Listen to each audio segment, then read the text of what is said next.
Welcome back to the Undaunted Man podcast. We are here to talk about men and therapy and how frequently it doesn't work. And why is that? And Aren't the we reasons curious? and the reasons for it. Yes. Yeah. Well, primarily, first reason, therapy was designed for women, and it was designed with the feminine communication style in mind. Talk therapy and talking and co-regulating is how women process. Right. It's how they process their thoughts and emotions and their feelings. Men don't process the same way. Masculine people don't process their emotions the same way. Correct. There's a great quote, and you'll have to remind me who it was, but it sticks in my brain. Women relate and process face to face. Men relate and process shoulder to shoulder. Yep. So Yeah. therapy is not a shoulder to shoulder process. Therapy is a face to face process. So it's a poor structure for supporting men right from the jump. That's really a great point. That had not occurred to me, and that makes all the sense in the world.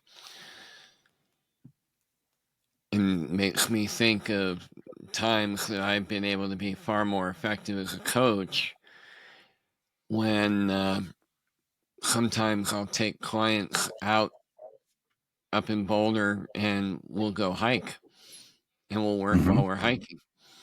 Yeah. With men. And, now that I think about it, I don't know that I've ever done that with a woman. Right. So it makes total sense. And it occurs to me that another disadvantage to therapy for men is not only what you're bringing up, but also the fact that we already live in our minds a lot. We're in our head a lot, typically. And having some kind of experiential element or even movement element where you get men not further into the mousetrap of their mind, and how do you break them out of that to have a real experience, like an embodied experience, and just talking back and forth. It's easy to just do that from here up. Well, and it's interesting, because then if therapy is bad for men, the follow-up question is, well, why is coaching good for men? And You read my mind. Because coaching is coaching, and therapy is therapy, and that seems like an obvious statement, but it actually isn't, because a lot of coaching looks a lot like therapy. Yeah. And for coaching men, all of the coaching gets tied to action. And for men and for masculine dominant people, that is a necessity. Yep. Trying to convince men to process emotions in the same way that women process emotions generally makes for poor outcomes for men. It makes for weaker, less capable men. It's not that men don't need to become aware of their emotions and process their emotions, but we typically don't process our emotions in the same way. Yeah. We process our emotions by doing, not by talking. And especially in modern therapy culture, that difference between the sexes is denied. Essentially, men are demonized unless unless they're willing to process their emotions in the same way that women process, or feminine dominant people process their emotions. And Yep. frankly, it doesn't work. It doesn't work. Men end up worse off as a result. Right. Right. And another element tied into that is, at least to my knowledge, I could be wrong, but therapy is predominantly women therapists. There are way more female therapists than there are male therapists. Yes. Well, it didn't start out that way, but it is definitely that way now. Yeah. Absolutely. Yep. Which is one of the things that we frequently talk about, um, in our work, but that's one of the reasons why knowledge of how men work has been lost to a large degree in therapy culture and in psychology at large, because Right. um, there is a belief in the therapy space that all humans process their emotions the same, or that men are somehow deficient if they don't process. It's a failure of masculinity if men don't process their emotions in the same way that women do, which is an absurdity. It's completely Right. absurd. And men make that mistake as well. Men are frequently that we work with are frequently confused, because they'll come into a group or come into a coaching session and say, well, why does my partner or why does my wife do this and this and this? It's because they are expecting them to be logical Right. in the same way that men are logical, and they're not. Feminine Yep. dominant people are much more run by their emotions. Masculine dominant people are much more run by logic. And they both have their benefits and they both have their limitations. Yeah. And one of the things that we do, and I want to be super clear here because I'm probably going to get flamed for this, the answer is not to lean all the way into one or the other. The answer is to bring both, Right. or more accurately, bring the one that the moment requires. And the ability to flex between those two communication styles is what is the measure, in my view, of what makes an excellent communicator and an excellent partner. Yep. Yeah. You really have to reset expectations. Whether Mhm. it's a therapeutic context or coaching context. I agree with you completely. And it, over the years, I've often said to couples, we have to really learn how to be bilingual. That men have to be able to understand how women process and Mhm. find a bridge that does what Mhm. you're just saying. How do you And bring vice them? versa, by the way. Beg your And vice pardon? versa. And Yeah, vice versa. Women need to understand how men process, right. because and you see this a lot these days, is because hmm, one of the things you see a lot of these days is because there's an expectation for men to communicate the way women communicate. Hmm. There's a corollary that there is no expectation for women to understand how men communicate.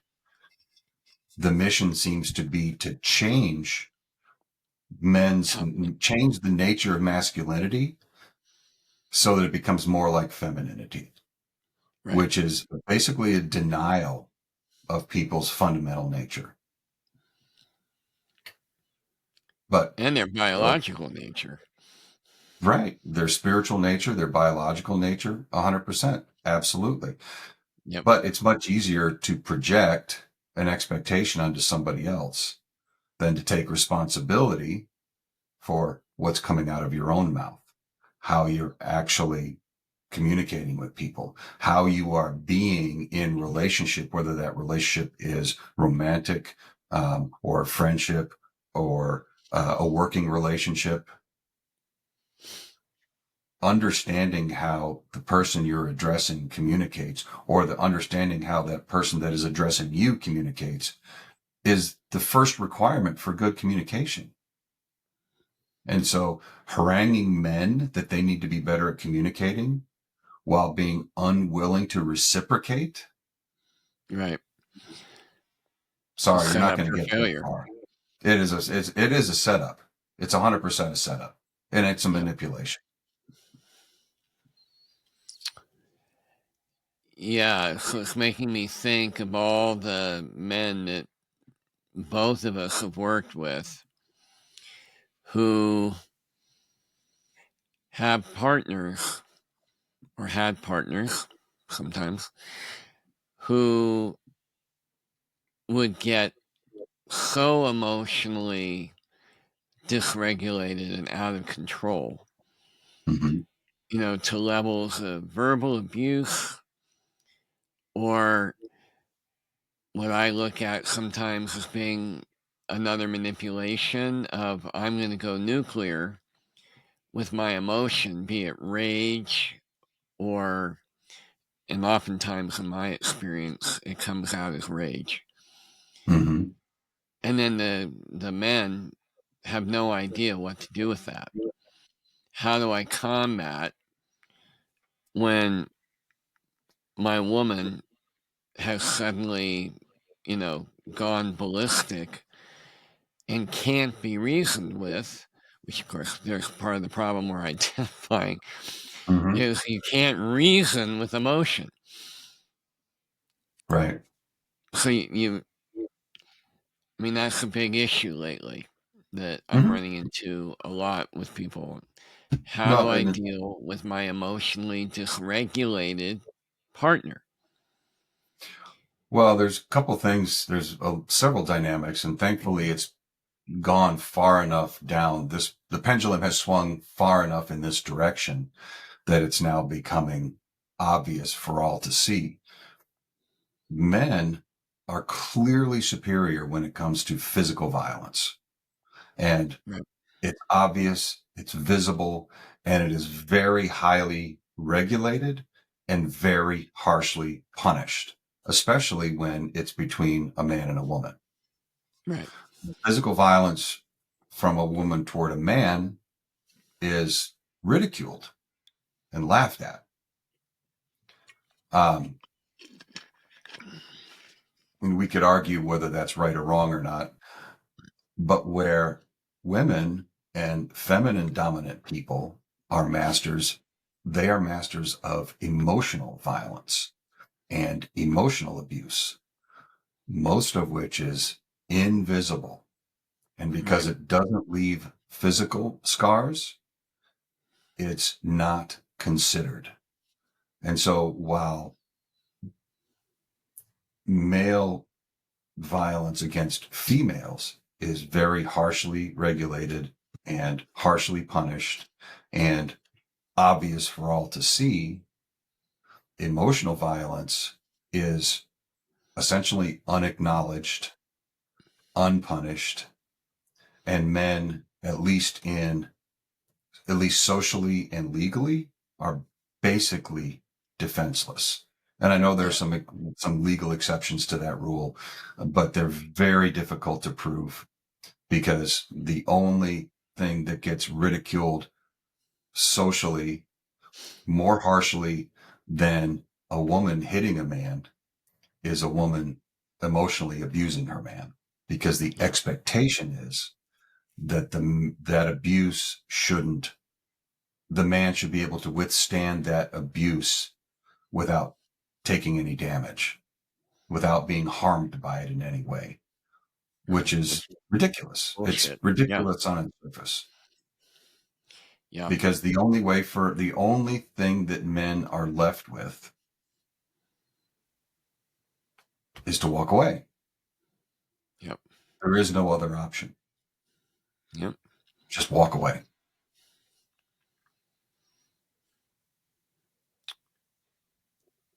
Yeah, that's making me think too of another dynamic that's not infrequent will be, I mean, it speaks to the double standard you're talking about, but where a woman will lay out, these are the things I need from my partner, my male partner, and yet, to your point, they keep waiting to get it.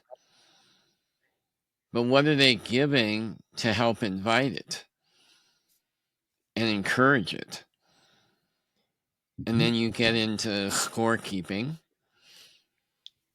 And, well, I'll give it when I get what I'm waiting for you to give me. And, one of the most frustrating issues that I see, and I know you've got guys in your groups that have gone through this as well, a guy really does his best to provide for his family. He's working his ass off, working 50, 60 or more hours a week to provide.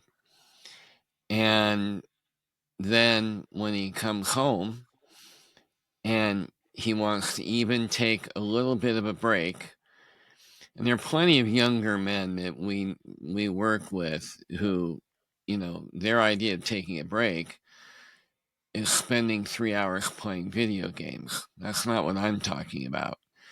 Just even like taking a half hour to land, get home, shift mental gears.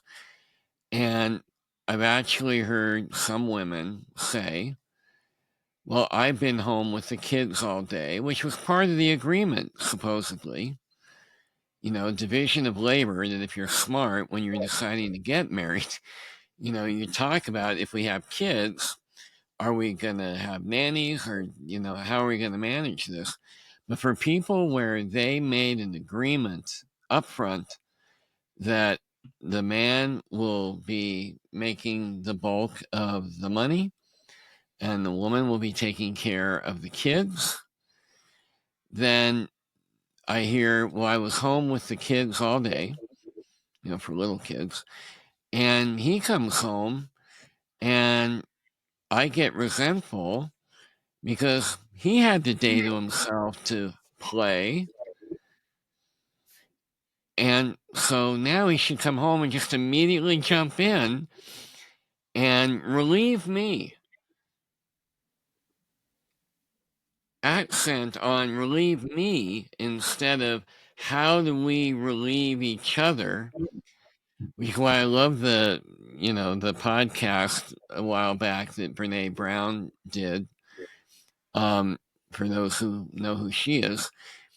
And she did this interview with Tim Ferriss, I think, where she says, this stuff about marriage being 50-50 is the biggest crock of shit I've ever heard. And that's a direct quote.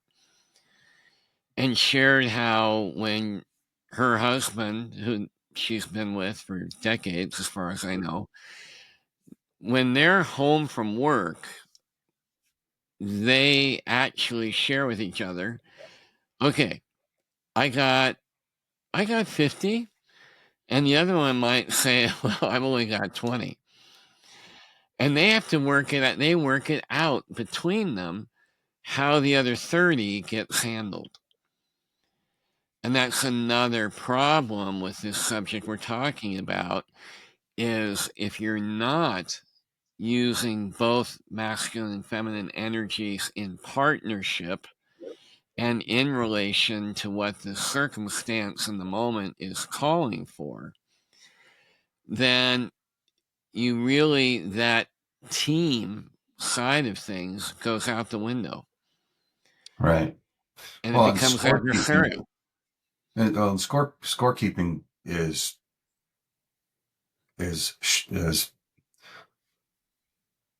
shockingly toxic, regardless of who's doing it. Right. I mean, and nothing leads to contempt judgment and contempt faster than scorekeeping. And the Gottmans, who are probably the most knowledgeable people on relationship that I'm aware of, and have studied it the most closely and the most accurately, contempt is the number one reason relationships fail, and that's their number one predictor. Right. And nothing leads to contempt faster than scorekeeping. And people say, it's interesting, the couples that I've worked with and the men that I've worked with know that, actually, let me rephrase that.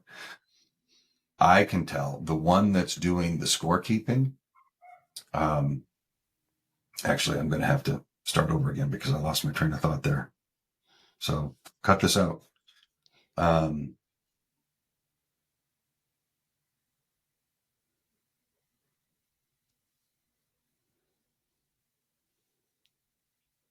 I lost it.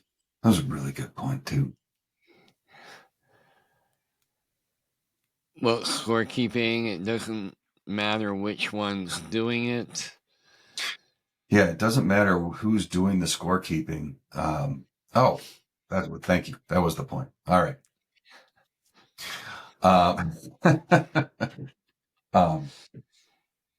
You can always tell the person that's doing the scorekeeping because they are the selfish one in the relationship.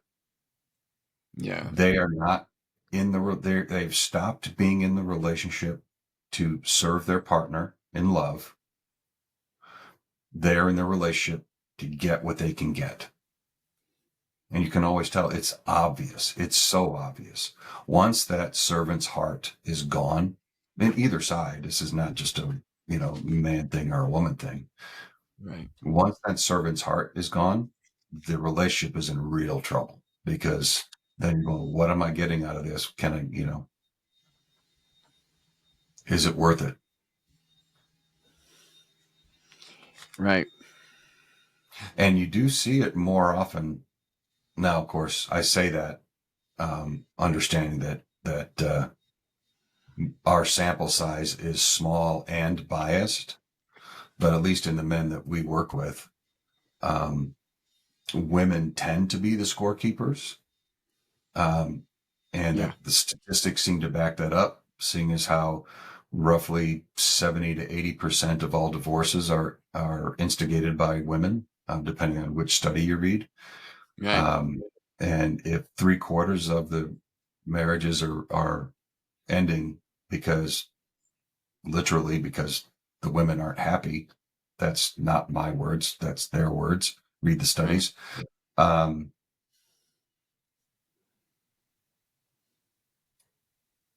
it's a problem. I mean, it's a significant problem because the men that we work with are usually here to try to fix themselves so that they can at least partially be better partners and keep their marriage alive. Right. The problem is I mean, men should absolutely 100% work. Well, everyone should absolutely 100% work to be the best version of themselves that they can possibly be, as defined by them, not defined by anybody else, including a partner. But a huge number of our men come to us because they're lost, because they're doing their best. Their partner's telling them it's not good enough. Their relationship is in trouble. And they're trying to figure out, they're taking responsibility for themselves and saying, what's wrong with me? What do I need to bring to make this all work? What do I need to bring to my life so that I can have the life that I want? Who do I need to be? And that willingness to take responsibility and willingness to work, that's the mark of a good person. That's the mark Right. of a good man, Yep. is the taking of responsibility.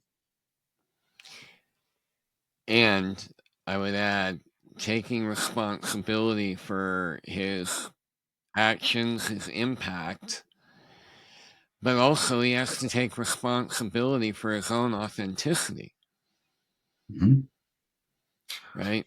That's a whole nother discussion, actually, because, and this may go off the rails for purposes of the podcast.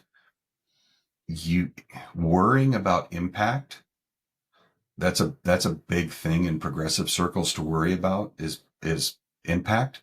But how Yeah. can you be authentic if you're worried about impact? You can't. They are Uh-huh. diametrically opposed. You can't do it.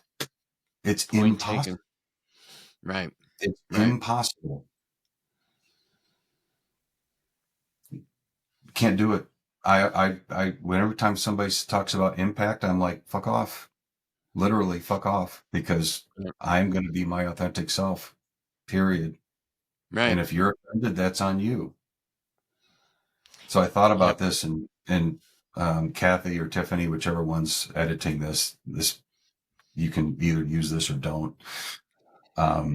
But I mean, you and I are both really spiritual guys. Progressivism is completely incompatible with spirituality. And Yep. because think about all the spiritual laws that you know. Law of attraction. Think about the quantum nature of the universe that you're now beginning to understand. We create our own reality. Yep. Have you ever heard of a spiritual master ever, that said you should worry about the impact? Nope. No. No, Just to be responsible for creating your own reality exactly right. and And learning how to play in the playground well while you're doing mhm, that. right. So you cannot be both progressive, and I mean that word specifically, and spiritual at the same time, because Right. progressivism is a denial of spirituality. And the conservative equivalent of progressivism is also incompatible with spirituality and Right. is also a complete denial.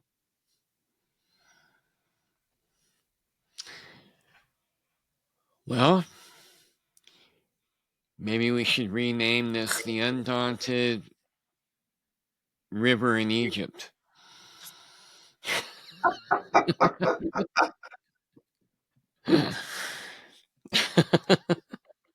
I had that thought this morning, and I thought, oh, I got it. Because I don't know. I was thinking about something, and I don't remember what I was thinking about specifically, or maybe it was yesterday. Actually, it was yesterday. I was thinking about it. I was meditating. It came to me in a meditation. I was like, oh, wow. I'm like, oh, Jeff's going to hate that. What, the progressive isn't compatible? No, I totally get it. I just hadn't thought about it. Yeah. But it makes complete sense. I get it. Yeah.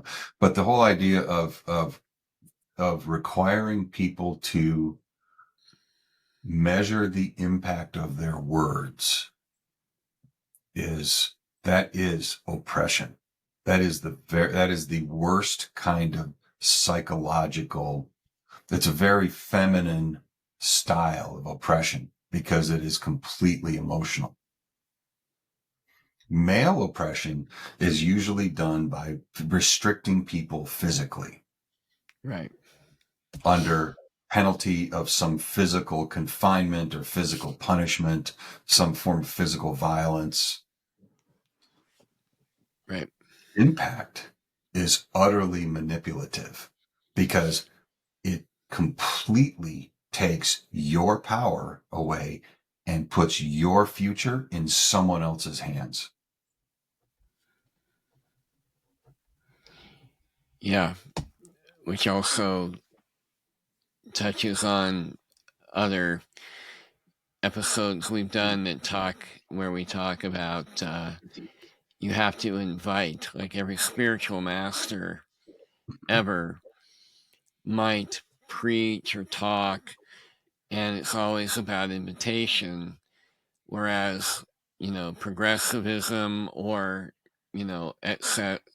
excess conservatism, they both are asserting that our way is what's best for everybody.